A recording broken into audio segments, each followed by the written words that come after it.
It took guts for Mary to linger with Jesus when she knew her sister. I have a friend who resembles Mary. She considers her time alone with God the most important part of her day and would rather not clean the house for a week if it comes down to a choice between that and spending time with God. She is possessive of it, even though her husband isn't too thrilled with the choice.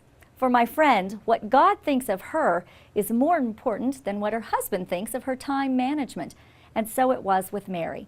The truth is, our relationship with our heavenly bridegroom closely resembles a date life. We have the promise of our future marriage to him, but now is the time we get to enjoy getting to know him.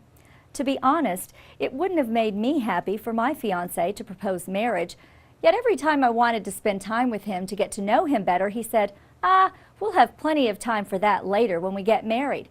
I wanted to get to know him, talk, share ideas, and just hang out together. But it takes a commitment to carve out time in our busy schedules. I also didn't want it to be an obligation for him, but a desire. There is no spiritual fast food, and we can never build intimacy on the run. It's ironic, isn't it? After all, the King of Kings and Lord of Lords deeply desires to have a daily meeting with us. If our president told us, I would love to meet with you and hear anything you have to say. In fact, tell me everything you're concerned about, and I'll help you. How many of us would say, oh, I might have time tomorrow. Let me see how it goes.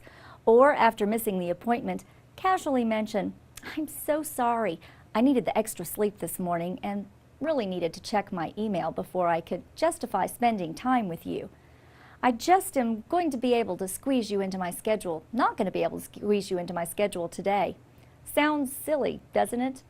Well, Paul had the right attitude in Philippians 3:8 when he said, what is more, I consider everything a loss compared to the surpassing greatness of knowing Christ Jesus my Lord, for whose sake I have lost all things. I consider them rubbish that I may gain Christ.